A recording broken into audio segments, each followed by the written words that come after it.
Hello everyone, स्वागत है आपका रेप्लिका वर्ल्ड में। तो आज हम बात करने वाले हैं upcoming HNB Garhwal university BEd entrance exam के बारे में। तो आप में से जो भी लोग इस एग्ज़ाम को देने वाले हैं उनके लिए कुछ इंपॉर्टेंट इन्फॉर्मेशंस हैं, तो इसलिए इस वीडियो को आप एंड तक देखना और ध्यान से देखना। तो जो भी लोग एंट्रेंस एग्ज़ाम देने वाले हैं बीएड के लिए 24-25 में, तो आज हम लोग बात करेंगे कि एग्ज़ाम पैटर्न क्या रहेगा, कौन सा सेक्शन हमें कैसे अप्रोच करना है, इन सब चीज़ों के बारे में आज हम बात करेंगे। तो ये जो आपका पेपर होगा ये 3 घंटे का होगा और एक ही शिफ्ट में होगा। पहले क्या हुआ करता था, 2 शिफ्ट में होते थे पेपर और 2 पेपर हुआ करते थे। बट समय आने के साथ साथ क्या हुआ, ये पेपर पैटर्न में बहुत सारे चेंजेस हुए और आज हम देखते हैं कि पेपर एक ही होगा। तो एक ही पेपर होगा, एक ही शिफ्ट में होगा और ये पेपर 3 घंटे का होगा। 3 घंटे का समय आपको दिया जाएगा। इस पेपर में टोटल 200 क्वेश्चंस होंगे और 200 मार्क्स का ही ये पेपर होगा। तो 200 क्वेश्चंस, 200 मार्क्स और टाइम है 3 आवर्स यानी कि 3 घंटे। ये जो पेपर होगा ये आपका सुबह 10 बजे से स्टार्ट होगा और दोपहर 1 बजे तक चलेगा। अब इस पेपर में 3 सेक्शंस होंगे यानी 3 भाग होंगे। पहला जो भाग होगा उसमें सामान्य ज्ञान तथा सामान्य बुद्धि के प्रश्न आएंगे। अगर इंग्लिश में बोले तो general knowledge and general intelligence के क्वेश्चंस आएंगे पार्ट 1 में। जो पार्ट 2 है यानी भाग 2 है उसमें सामान्य हिंदी या फिर सामान्य अंग्रेजी के प्रश्न आएंगे, यानी जनरल हिंदी और जनरल इंग्लिश के क्वेश्चंस आएंगे। और भाग 3 यानी कि जो पार्ट 3 है या सेक्शन 3 है उसमें आपके सब्जेक्ट रिलेटेड क्वेश्चंस आएंगे। अब वो सब्जेक्ट आपका आर्ट्स भी हो सकता है, साइंस भी हो सकता है और सोशल भी हो सकता है। ठीक है, आप देखिए यहाँ पे भी दिया हुआ है कि पहला जो भाग यानी सेक्शन 1 होगा उसमें सामान्य ज्ञान और सामान्य बुद्धि के प्रश्न होंगे। ये प्रश्न कितने होंगे, 1 से लेकर 100 तक, यानी टोटल 100 क्वेश्चंस होंगे, जिसमें कि 50 क्वेश्चन सामान्य ज्ञान के होंगे और 50 क्वेश्चन सामान्य बुद्धि के होंगे। ठीक है, सामान्य ज्ञान का मतलब होता है जनरल नॉलेज। जनरल नॉलेज के क्वेश्चंस 50 होंगे और जनरल इंटेलिजेंस के क्वेश्चन भी 50 होंगे। हर एक क्वेश्चन का 1 मार्क होगा, यानी कि टोटल जो पहला सेक्शन होगा वो 100 नंबर का होगा। सेकंड जो सेक्शन होगा वो भाषा का यानी कि लैंग्वेज का होगा, जिसमें कि 2 भाषाएं होंगी, सामान्य हिंदी और सामान्य अंग्रेजी। इसमें से कोई एक भाषा के प्रश्न आपको करने हैं, या तो आप हिंदी के करिए या फिर इंग्लिश के करिए, दोनों आपको नहीं करने।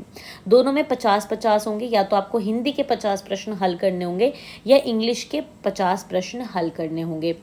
ठीक है, तो ये जो क्वेश्चंस होंगे 101 से 150 तक क्वेश्चंस होंगे, 50 क्वेश्चंस होंगे, 50 इसके नंबर होंगे। लास्ट आएगा आपका सब्जेक्ट बेस्ड यानी कि विशिष्ट अभियोगिता परीक्षण, यानी कि आपका जो सब्जेक्ट है, अगर आपने जो ग्रेजुएशन की है वो आर्ट्स से की है यानी कला से की है तो आपको कला इसमें करना पड़ेगा, यानी कि कला के क्वेश्चंस करने पड़ेंगे। अगर आपने साइंस से अपनी ग्रेजुएशन करी है तो विज्ञान के करने पड़ेंगे। अगर सोशल से किया यानी कॉमर्स वगैरह से किया है तो आपको वाणिज्य के यानी सोशल के क्वेश्चंस अटेम्प्ट करने होंगे, मतलब अपने सेक्शन के अपने उसके अकॉर्डिंग करना होगा, आप दूसरा नहीं कर सकते। ठीक है, ये चीज़ आपको ध्यान रखना है। इसके भी कितने प्रश्न होंगे, 50 प्रश्न होंगे और अंक भी कितने होंगे, 50 होंगे। इस तरीके से टोटल 200 क्वेश्चन होंगे। टाइम आपको मिलेगा 3 आवर्स का आपको टाइम मिलेगा। ठीक है, एक बहुत इंपॉर्टेंट चीज़ है, आपको पता ही होगा कि एक क्वेश्चन पेपर आपको मिलेगा और एक ओएमआर शीट आपको मिलेगी। ओएमआर शीट में सारे सेक्शंस मेंशन होंगे, आपको सेक्शन देखकर ही उसमें क्वेश्चंस भरने हैं। जैसे अगर आप जनरल एप्टीट्यूड और ये जो जनरल इंटेलिजेंस और जनरल नॉलेज वाला सेक्शन है इसी के क्वेश्चंस कर रहे हैं तो जो आंसर्स हैं वो इसी के सेक्शन में ओएमआर में फिल करने हैं। अगर आप इंग्लिश के कर रहे हैं तो इंग्लिश के सेक्शन में फिल करिए, हिंदी के कर रहे हैं तो हिंदी में फिल करिए, ऐसे कहीं भी फिल नहीं करना है, ध्यान से इसको फिल करना है। और आगे जाके भी आपको अब ओएमआर शीट के बारे में इंपॉर्टेंट चीज़ें पता चलेंगी। जैसे कि देखिए इसमें जो ओएमआर शीट दी गई है उसमें जो आपको अपने आंसर्स भरने हैं वो आपको सर्कल करके भरने हैं। ठीक है, देखिए आप में से जिन लोगों को नहीं पता है उनके लिए मैं बता देती हूँ कि ओएमआर शीट में क्या होता है कि यहाँ पे जैसे कि हर एक क्वेश्चन के आगे, जैसे मान लीजिए क्वेश्चन नंबर 1 है तो ओएमआर शीट में इस क्वेश्चन नंबर 1 के आगे 4 सर्कल्स दिए रहेंगे ABCD करके। ठीक है, अगर मैं और अच्छे से आपको बताना चाहूँ तो यहाँ पे जैसे मान लीजिए कि ये एक ओएमआर शीट है, इस OMR शीट में ऊपर तो आपको अपनी डिटेल्स वगैरह, नाम और सेंटर का नाम वगैरह भरना होता है, और नीचे यहाँ पे फिर आंसर्स के लिए ऐसे सेक्शंस होते हैं। ठीक है, अब यहाँ पे जैसे क्वेश्चन नंबर 1 होगा, 1 डला हुआ होगा, और इस 1 के आगे फिर आपको क्या करना है, यहाँ पे 4 सर्कल्स दिए हुए होंगे। ठीक है, तो 1 के आगे आपको 4 सर्कल्स दिए होंगे, ऐसे करके ABCD उनमें लिखा हुआ होगा। ऐसे सेकंड के आगे भी 4 सर्कल्स होंगे, ABCD उनमें लिखा होगा। ऐसे सभी क्वेश्चंस के 4-4 सर्कल्स होंगे। तो मान लीजिए कि पहले क्वेश्चन का आंसर आपके अकॉर्डिंग बी ऑप्शन है, तो आपको बी वाला जो सर्कल है उसको पूरी तरीके से सर्कल कर देना है, और पूरी तरीके से सर्कल करना है, और वो भी किससे करना है, ब्लैक पेन से करना है। ब्लैक पेन से आपको सर्कल करना है। ठीक है, देखिए यहाँ पे लिखा भी हुआ है कि अभ्यर्थी को प्रश्न पत्र हल करते समय जिस प्रश्न का उत्तर देना है, पहले उसके क्रमांक को ध्यान से पढ़ें तथा उत्तर के लिए विकल्प को पढ़कर सही उत्तर के क्रमांक को OMR पत्रक के प्रश्न क्रमांक में अंकित गोले को काली शाही से भरें। ठीक है, तो काली शाही से भरना है, यानी कि जो भी आपको आंसर लगाना है उस आंसर के नंबर के आगे OMR में आपको पूरी तरीके से उस सर्कल को सर्कल करना है, जो भी ऑप्शन आपको सही लगता है, और वो भी ब्लैक पेन से आपको उसको करना है। अब यहाँ पे देखिए सही तरीका भी बता रखा है। उदाहरण के तौर पर जैसे आपसे एक क्वेश्चन पूछा गया कि भारत के प्रथम राष्ट्रपति कौन थे, 4 ऑप्शंस दिए गए, डॉक्टर राजेंद्र प्रसाद, ज्ञानी जेल सिंह, डॉक्टर जाकिर हुसैन या डॉक्टर संजीव रेड्डी। तो इसका उत्तर जो है, तो इसका सही विकल्प क्रमांक ए है, मतलब कि इसका सही आंसर ए है, यानी डॉक्टर राजेंद्र प्रसाद इसका सही आंसर है। तो अब क्वेश्चन पेपर में तो आपको पता चल गया, यानी ए इसका आंसर है, तो OMR में आपको ए ऑप्शन को सर्कल करना है। तो ए ऑप्शन को देखिए यहाँ पर सही सर्कल किया हुआ है, पूरी तरीके से ए ऑप्शन को सर्कल कर दिया गया, तो ये सही तरीका है, ब्लैक पेन से किया गया। जबकि गलत तरीका क्या है, या तो आपने ऐसे सर्कल किया कि ए जो ए लेटर था वो दिख रहा है, ऐसा भी नहीं होना चाहिए, और आपको हाफ सर्कल भी नहीं करना, ये आपको चीज़ें ध्यान रखनी है।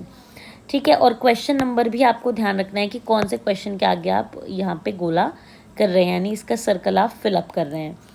ठीक है, तो ये वाली चीज़ आपको समझ आ गई होगी कि OMR में हमें भरना है। अब एक एक करके इन सभी सेक्शंस के बारे में बात करते हैं कि इन सभी सेक्शंस में किस किस तरीके के क्वेश्चंस आएंगे और कैसे हमको उनको सॉल्व करना है। ठीक है, तो जैसे कि मैंने आपको बताई दिया कि ये सेक्शन है, सबसे पहले हम सामान्य ज्ञान तथा सामान्य बुद्धि के बारे में बात करते हैं, यानी कि हम बात करते हैं general knowledge and general intelligence के बारे में। तो सबसे पहले अगर जनरल नॉलेज के बारे में बात करते हैं, तो यहाँ पे देखिए आगे दिया भी हुआ है कि सामान्य ज्ञान के प्रश्न कहाँ से आएंगे। सामान्य ज्ञान के जो प्रश्न है वो निम्नलिखित विषयों से संबंधित होंगे।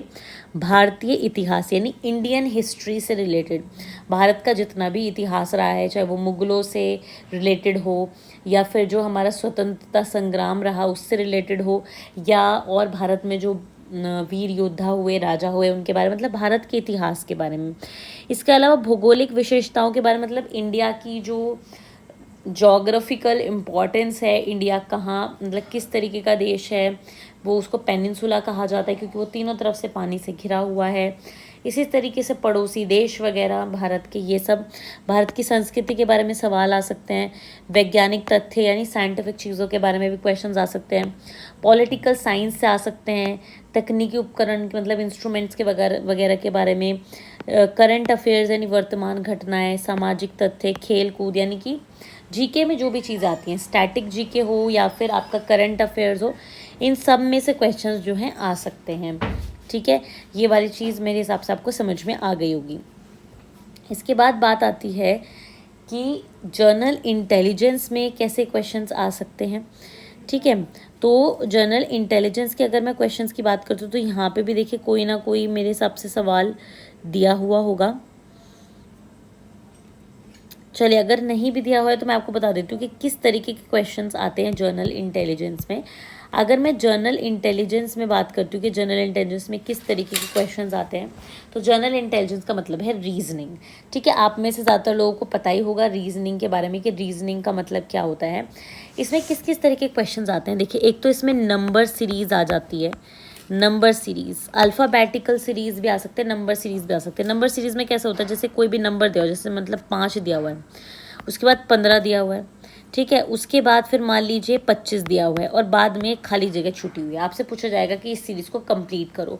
तो आपको क्या करना होगा, पहले इस पैटर्न को समझना होगा कि 5 से 15 कैसे आया होगा, 15 से 25 कैसे आया होगा। इस पैटर्न को समझकर फिर उस पैटर्न को रीड करके अगला नंबर लिखना होगा। जैसे यहाँ पे पैटर्न क्या हो सकता है, 5 से 15, तो 5 से 15 या तो 5 3 जा 15 हो सकता है, पर फिर 15 3 जा तो 25 नहीं होता, तो ये तो हो नहीं सकता।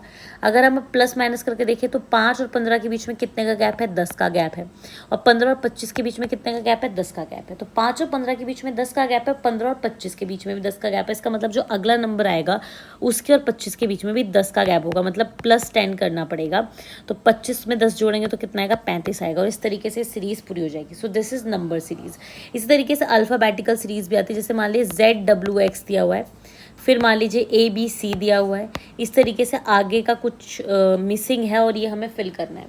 तो इन अल्फ़ाबेट के पैटर्न को समझ के हमें इसमें फिलअप करना होगा। इस तरीके के क्वेश्चंस आ जाते हैं जनरल इंटेलिजेंस में। इसके अलावा इसमें आपको सिलोगिज्म के सवाल भी आ सकते हैं।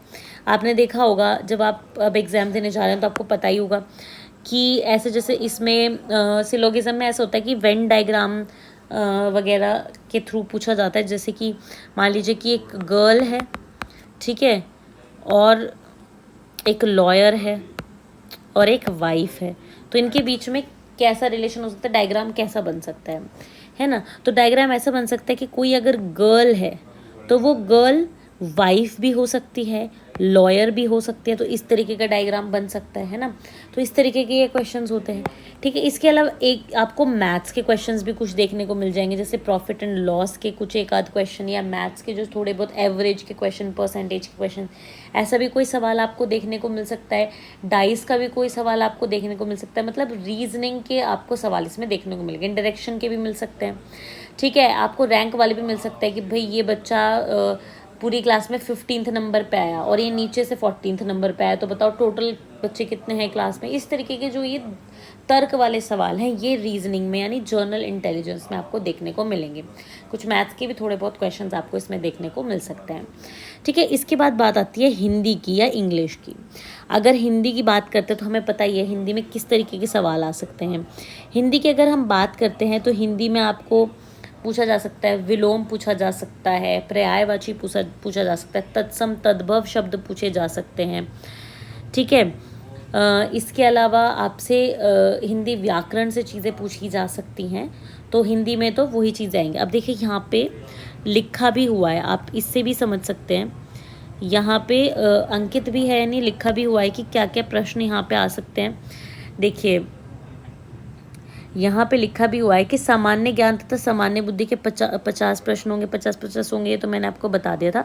जैसे अब सामान्य हिंदी और सामान्य अंग्रेजी के बारे में बात चल रही है, तो सामान्य हिंदी और सामान्य अंग्रेजी में स्नातक स्तर के सामान्य हिंदी अंग्रेजी के स्तर के पाठ्यक्रम से संबंधित प्रश्न होंगे, यानी कि हिंदी ग्रामर, इंग्लिश ग्रामर, इससे क्वेश्चन आते हैं। इंग्लिश में जैसे कि रीअरेंज के सवाल आते हैं, इंग्लिश में आर्टिकल्स से फिलअप करने के लिए आते हैं, और इंग्लिश में आपको ग्रामर, प्रेपोजिशन, कंजक्शन, ये सब जो ग्रामर है, इंग्लिश ग्रामर, वो आएगी। और हिंदी की बात करें तो हिंदी में भी ऐसा होता है, पैसेज भी आ जाता है कई बार, ठीक है। पैसेज, अनसीन पैसेज भी आ सकता है। फिर बात आती है आपके मेन सब्जेक्ट की। आपका जो सब्जेक्ट है उसके कैसे क्वेश्चंस आ सकते हैं। तो आपका सब्जेक्ट कौन सा है ये इस चीज़ पर डिपेंड करता है। देखिए अगर मान लीजिए कि आपका सब्जेक्ट आर्ट्स है, तो आर्ट्स से किस तरीके के सवाल आ सकता है। आर्ट्स में जो 50 प्रश्न होंगे वो कैसे हो सकता है, इतिहास से हो सकता है, यानी हिस्ट्री से हो सकते हैं, ज्योग्राफी से हो सकते हैं, पॉलिटी से हो सकते हैं, इकोनॉमिक्स से हो सकते हैं, सोशियोलॉजी से हो सकते हैं, ठीक है। जो भी आपने ग्रेजुएशन में सब्जेक्ट्स पढ़े हैं उनसे रिलेटेड क्वेश्चंस हो सकते हैं। अगर हम बात करते हैं विज्ञान की यानी कि साइंस की, तो साइंस में कहाँ से क्वेश्चंस हो सकते हैं। फिजिक्स से हो सकते हैं, केमिस्ट्री से हो सकते हैं, बॉटनी से हो सकते हैं, जूलॉजी से हो सकते हैं, और मैथ्स से हो सकते हैं, ठीक है। अगर हम बात करें सोशल की, ठीक है, वाणिज्य की अगर हम बात करते हैं तो जो उसमें आपने ग्रेजुएशन में जो पढ़े हैं सब्जेक्ट्स उनसे रिलेटेड ही आएंगे यहाँ पे, ठीक है। तो ये वाली बात आप समझ गए होंगे। तो इस तरीके के ये होंगे। अब बात आती है कि हमें इस क्वेश्चन पेपर को सॉल्व कैसे करना है। जैसे कि आप लोग जानते हैं कि यहाँ पे टाइम कितना है, 3 आवर्स। तो हमें पता है कि 1 आवर में 60 मिनट्स होती हैं, तो यानी कि टोटल आपके पास कितनी मिनट्स है, 180 मिनट्स हैं, है ना। तो आपके पास 180 मिनट्स हैं और इन 180 मिनट्स में आपको 200 सवाल करने हैं। 200 क्वेश्चन इन 180 मिनट, यानी कि एक क्वेश्चन को करने के लिए 1 मिनट भी नहीं है। तो आपको इनको जल्दी से करना होगा। अब एक और बहुत ज़रूरी चीज़ है कि इस क्वेश्चन पेपर में, यानी कि इस एंट्रेंस एग्ज़ाम में नेगेटिव मार्किंग नहीं है। यानी अगर आप कुछ गलत भी कर देते हैं तो आपका नंबर नहीं कटेगा। तो इसका मतलब ये है कि क्वेश्चन एक भी नहीं छोड़ के आना, सब पे OMR पे मार्क लगा के आना है, चाहे वो गलत हो या सही हो। ठीक है, कोशिश तो यही करने की सही ही हो। ठीक है, बट अगर आपको कोई क्वेश्चन नहीं भी आता तो उसको भी छोड़ के नहीं आना है, उसको भी मतलब करके आना है। अब यहाँ पे देखो आपको क्या करना है। सबसे पहले जो आप जल्दी कर सकते हो वो करो, यानी कि आप अपना सब्जेक्ट करो। सबसे पहले सब्जेक्ट के जो 50 सवाल हैं उनको करो। ठीक है, जब 50 सवाल जो सब्जेक्ट के हो जाते हैं उसके बाद आप मेरे अकॉर्डिंग आपको करना चाहिए लैंग्वेज करो। अगर हिंदी आपको करना है तो हिंदी करो, इंग्लिश करना है इंग्लिश करो। लैंग्वेज का जितना भी आता है उसको फटाफट से करके OMR में लगा लो। उसके बाद फिर आप फर्स्ट सेक्शन पे आओ, GK और जनरल एप्टीट्यूड पे। जितना आपको आता है फटाफट से आप करो। उसके बाद थोड़ा सा आपको इतना टाइम बचाना है कि जो सवाल आपको नहीं आते हैं उनमें आप गैस कर सकें कि अच्छा इनका क्या आंसर हो सकता है, और पॉसिबल आंसर को आपको OMR में लगाना है। तो इतना टाइम आपको बचा के रखना है कि जो क्वेश्चन आपने पहले नहीं किए थे उनको आप देख कर उनका पॉसिबल आंसर लगा दें, ताकि हो सकता है वो भी आपके ठीक हो जाए। तो तुक्के नहीं मारने, जो नियरेस्ट पॉसिबल आपको लगता है वो आपको लगा के आना है। तो इस तरीके से आपको टाइम मैनेज करके आपको अपना सारा जो क्वेश्चन पेपर है उसको सॉल्व करना है विदिन 3 आवर्स, यानी 180 मिनट्स। ठीक है, इसके अलावा बस यही है कि आप अच्छे से करें अब इसको। और अब जैसे कि एग्ज़ाम बिल्कुल ही पास आ गया है तो थ्योरी कवर करने की बजाय ज़्यादा से ज़्यादा क्वेश्चंस करें। थ्योरी आपको जितनी करनी थी आप कर चुके हैं, आप प्रीवियस ईयर क्वेश्चन पेपर करें। ठीक है, और वो सब चीज़ें करें। अगर प्रीवियस ईयर क्वेश्चन पेपर आपको कहीं से नहीं मिल रहे हैं तो हमारे चैनल पर आपको ऑलरेडी प्लेलिस्ट मिल जाएगी। 2019 और 2021 के पेपर आपको सॉल्व मिल जाएंगे। प्लेलिस्ट का लिंक मैं आपको डिस्क्रिप्शन में प्रोवाइड कर दूँगी, वहाँ से जाके आप देख सकते हैं।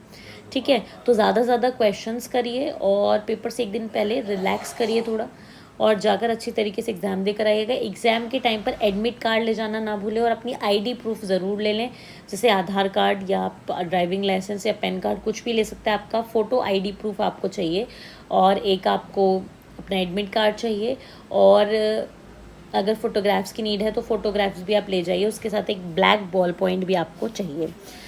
ठीक है, यानी कि ब्लैक बॉल पॉइंट पेन भी आपको चाहिए। तो ये सब चीज़ें आपको अपने साथ ले जानी है। बाकी आज के लिए सिर्फ इतना ही। एग्ज़ाम के लिए बेस्ट ऑफ लक।